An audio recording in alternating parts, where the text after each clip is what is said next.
Bugün bizim üçün nümunədir.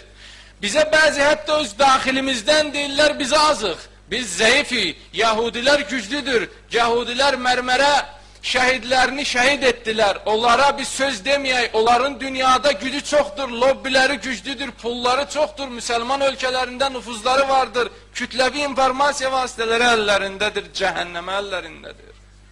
Bəs sənin Allahın harada qaldı? Bəs sənin imanın harada qaldı?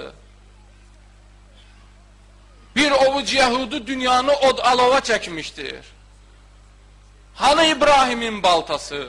Hanı Peyğəmbərimizin o şücaətləri, cəsarətləri? Hanı Əli əleyhissalamın Leylətül Məbiddə öz canını, varlığını İslam yolunda təhlükəyə atması?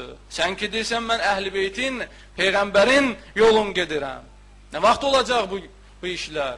Bugün Azərbaycanda hicaba təzyiqlər vardır. Uşaqlarımızı hicabla məktəbə buraxmaq istəmirlər.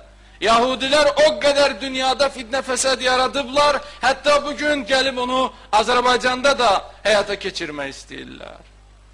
Bugün hara baxırsan, görürsən, düşmən artıq bizim bu bəzilərimizin səhlənkarlığı nəticəsində Allahın bəndəliyini təkcə məsciddə görmək nəticəsində düşmənlərimiz artıq evlərimizə gəlib daxil olurlar.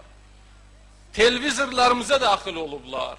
Düşmənlərimiz məktəblərimizə daxil olurlar. Düşmənlərimiz beynəlxalq sularda cavanlarımızı, möminlərimizi şəhid eyləyirlər. Və buna bəraət də qazandırırlar. Utanmırlar. Deyirlər, üzr də istəmirik. Bunlar hamısı ona görə oldu ki, biz təkcə İmam Hüseyndən danışdıq. Təkcə İbrahimdən danışdıq. Vəzkur fil kitab İbrahim. Peyğəmbərimizə Allah Teala buyurur, İbrahimi Quranda yad eylə yine. İbrahimdən danış yine.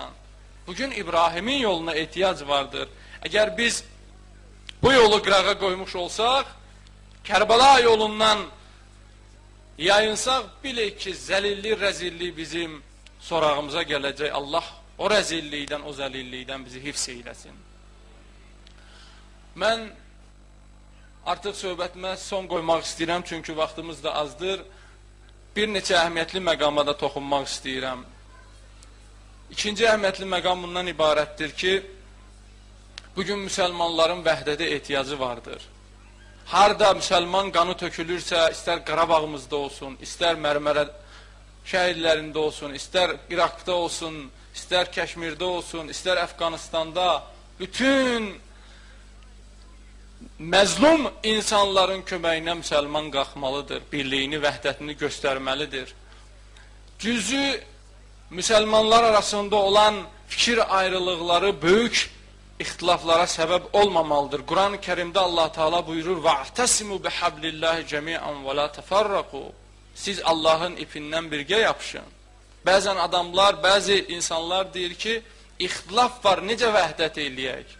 Vəhdətin mövzusu ixtilafdır.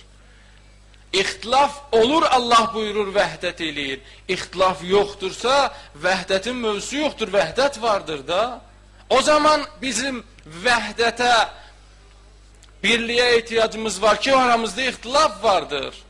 Allah Teala bu ayədə, Ali İmran surəsinin ayəsində vəhdəti, nəticəsini qardaşlıq bilir, vəhdətin nəticəsini ixtilafdan, cəhənnəmdən xilas olmaq bilir və bir neçə əhəmiyyətli məqam vardır ayədə, vaxtımız az olduğu üçün toxunmaq istəmirəm. Hər halda möminlər, müsəlmanlar fərq eləmir, təriqətindən, məzhəbindən asılı olmayaraq hamı bir olmalıdır. Hamı Əhl-i Beyt süfrəsinin ətrafında oturub Əhl-i Beytin kəlamları ilə, Əhl-i Beytin sözləri ilə vəhdəti bərpa eləməlidirlər.